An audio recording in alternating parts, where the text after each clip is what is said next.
Some NBA talk. We do it every Wednesday with our good friend Kurt Helin of Pro Basketball Talk at NBCSports.com. Check him out there. Sure, he's got 17 pieces up there because he's like the only guy that writes for them. He's like the one, he's the guy. Right? Right? I do most of the writing. Yeah, I've got some little help coming. Help here and there. There is a team, but I right now do most of the writing. So you are the team. You are like the. You're like James Harden. I am the system. You are. That's what I want to hear. Thank you. Speaking of James Harden, look, would it shock any of us? And I don't know if the seedings will work out in such a way. If we saw Celtics Cavaliers in the Eastern Conference Finals, would it shock any of us right now? I love the trajectory of the Cavs with Harden. I know that sounds crazy to say because it's Harden and we know his history in the postseason. I love what I see from the Celtics. I am not high on the Pistons, and I can't be high on the Knicks after what I saw from them last night on the road in Cleveland. No, actually, I think here's the thing. All four of the teams you mentioned, it's going to be one of the four who comes out. I don't think Detroit's totally out of the question.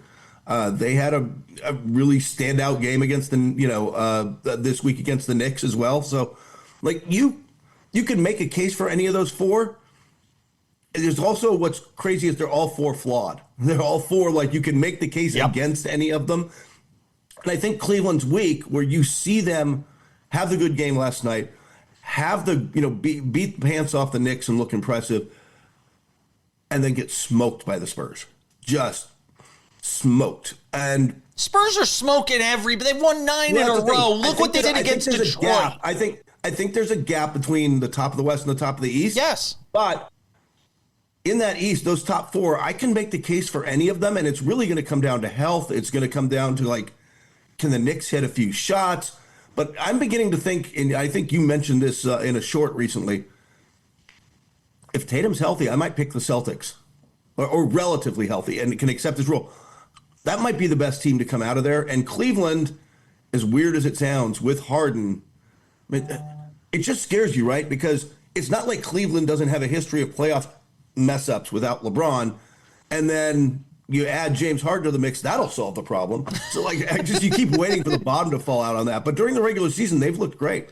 I love what Harden has added to that team already. Yeah. And Kenny Atkinson even says he sees a different belief in this team with Harden there. Again, it's the early honeymoon stage. Everybody's happy. Everything's great. I get it. Go ahead, Sam.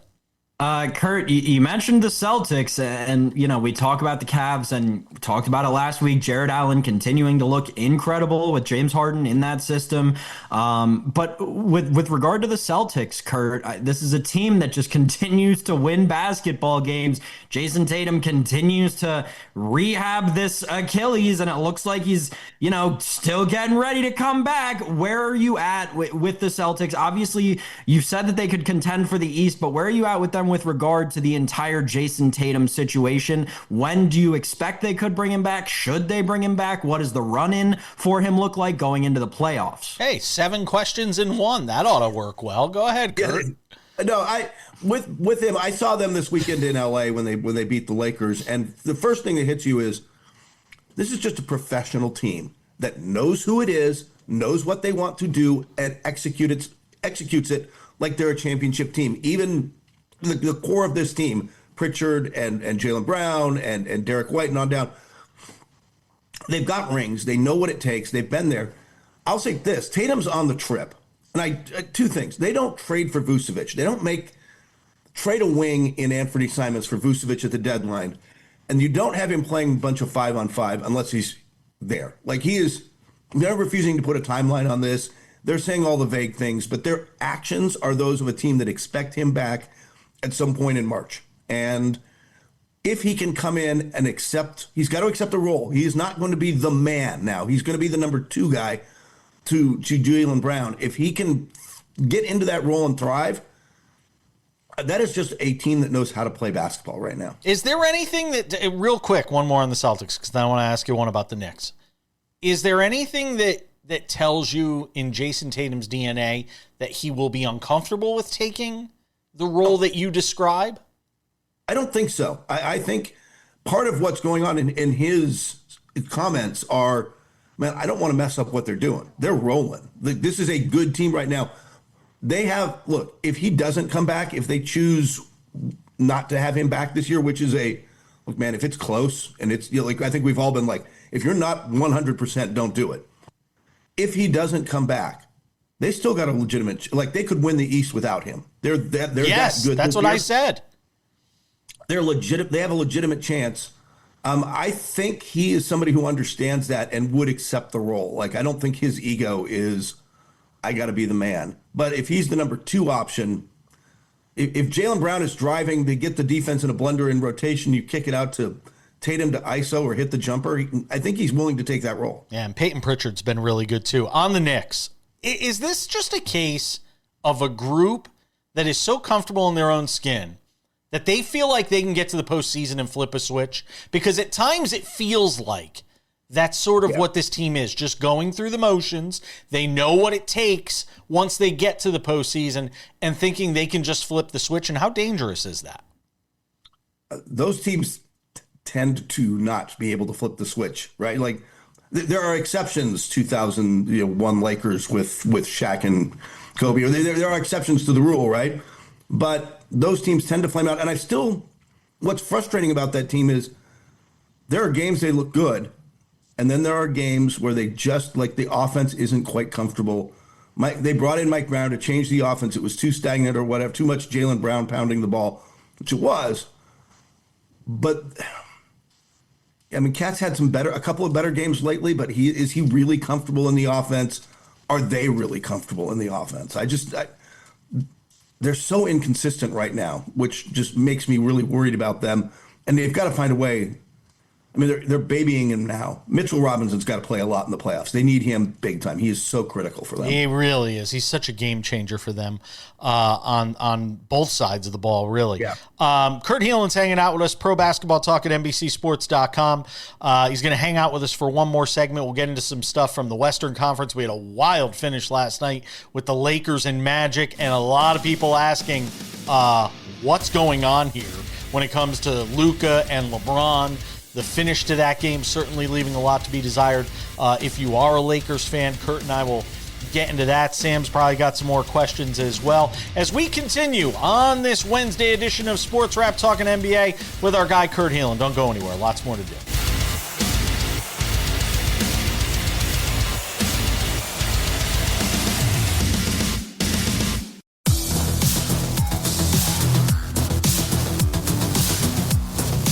Coming up in 10 minutes, MLB ABS. We talked about it in the big story, and Sam and I will talk about it some more coming up.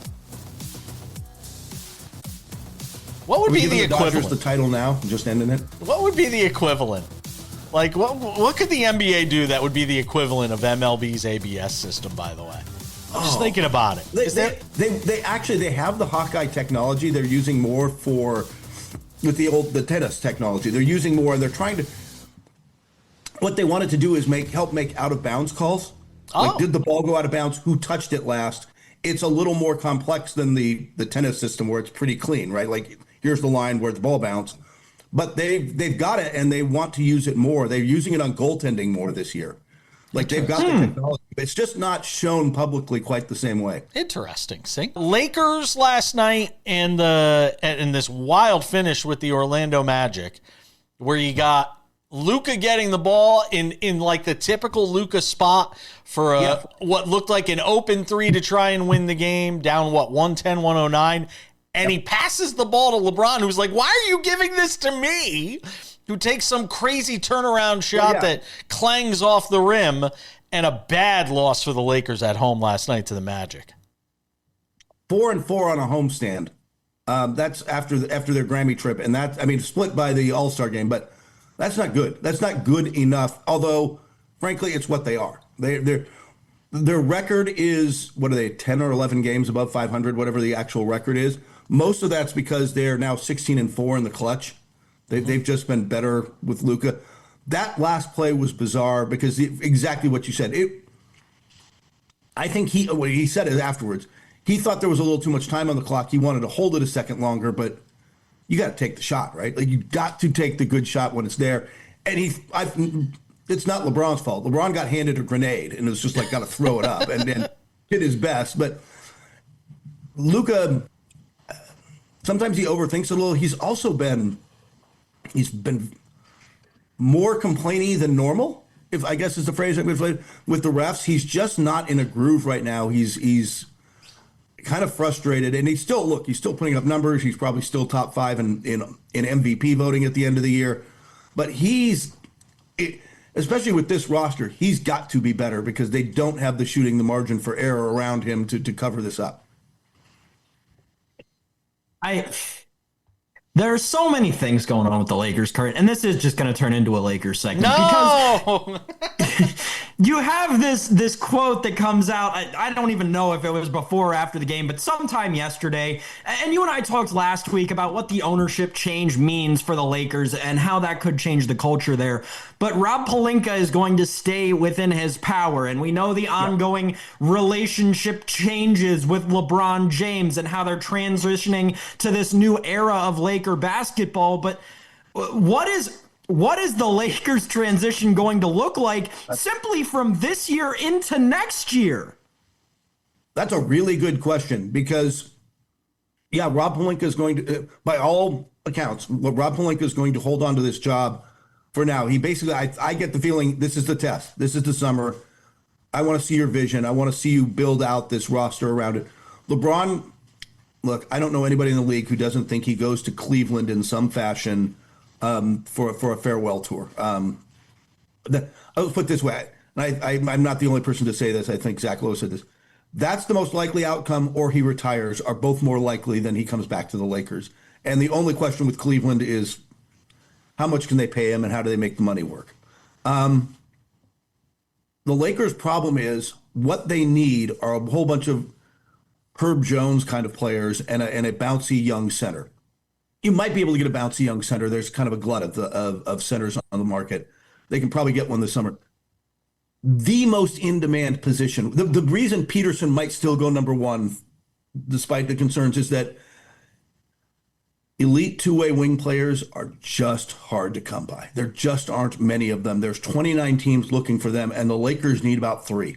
And it's just going to be hard to get the kind of guys they need to thrive. The model's there. We saw it when Dallas went to the finals, right? And you had Derek Lively in the middle, and they had shooters surrounding them, and you either got to have Kyrie, or before that it was Brunson. Like you need the secondary shot creator.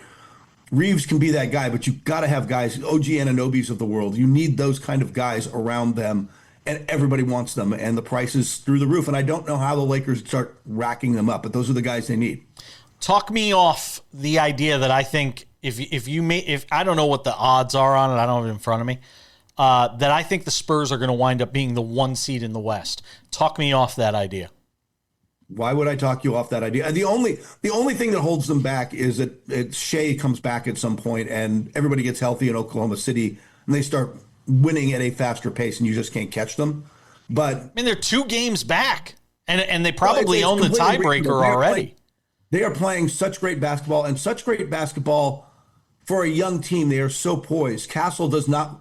I mean, the only question with them is like, are they ready for the gauntlet of the playoffs?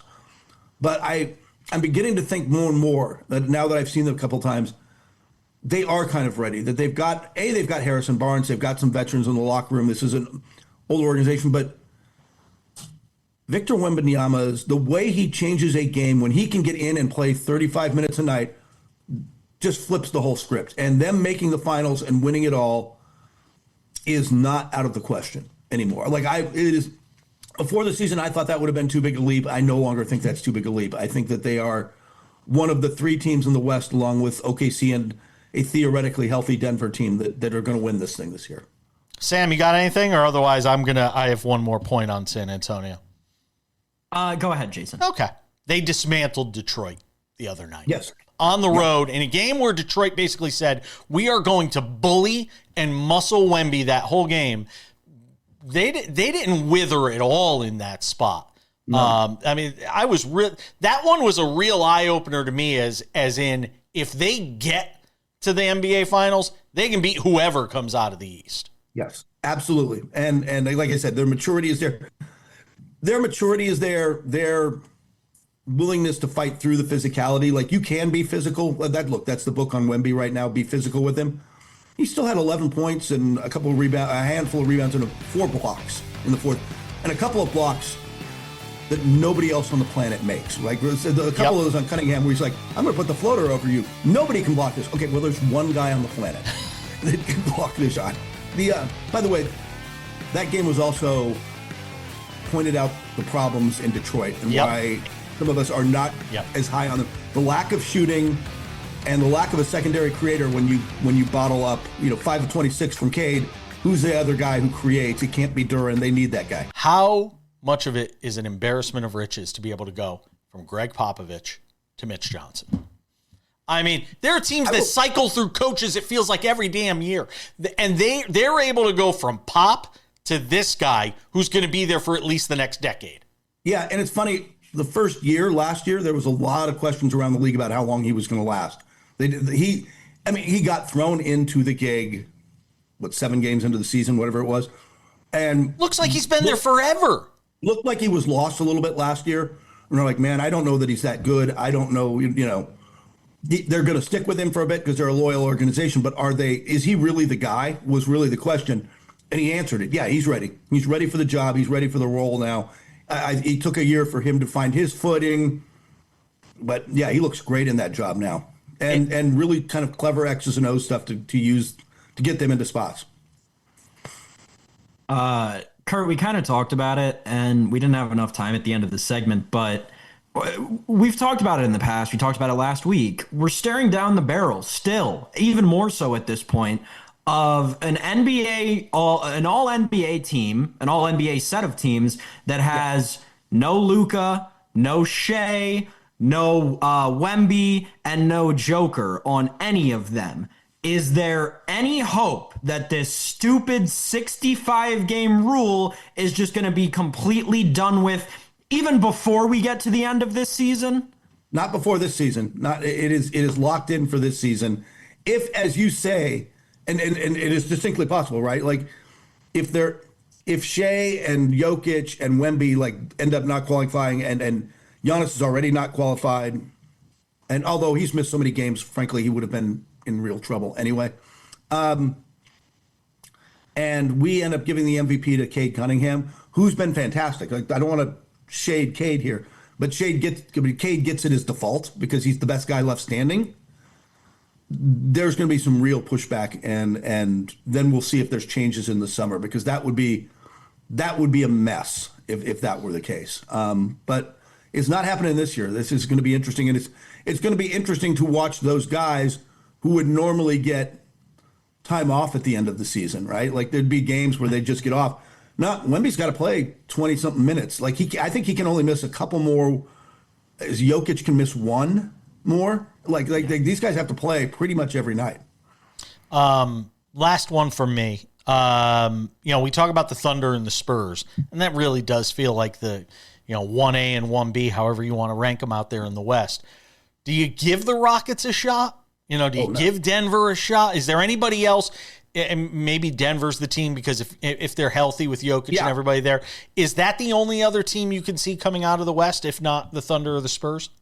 Yes, Denver healthy. Look, if one thing has been clear, like during this stretch, man, Aaron Gordon is so critical for these guys on both ends. He is the guy who can who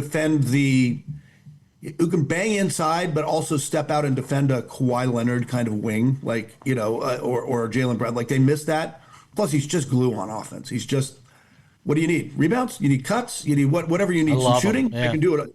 They need him back 100%. And they have a chance. Houston, their late game offense, their offense in general under pressure, and I think what you'll see in the playoffs is what we've seen in late game, which is they miss Fred VanVleet's for generalmanship out top. They've got Kevin Durant, but Kevin Durant's great like he was in Golden State, right? Mm-hmm. When he's the outlet, when everybody's in a blender trying to keep up with Curry and Thompson, and okay, now we're going to flip it over to Durant, and he gets to isolate. He's great in that, and he thrives, and he's great with the late, he can go get you a bucket, but if he's the guy creating the offense at this point, at age 37, he's the guy creating it every time down. There's not enough shooting. There's not enough there right now. They're a player short, and for this year. And so, no, I'm kind of out on them. I'm obviously out on the Lakers. Been out for a while. It's one of those three teams will come out. Kurt Helin, Pro Basketball Talk at NBCSports.com. Always appreciate you, my friend. We'll see you next week. Take care, my man.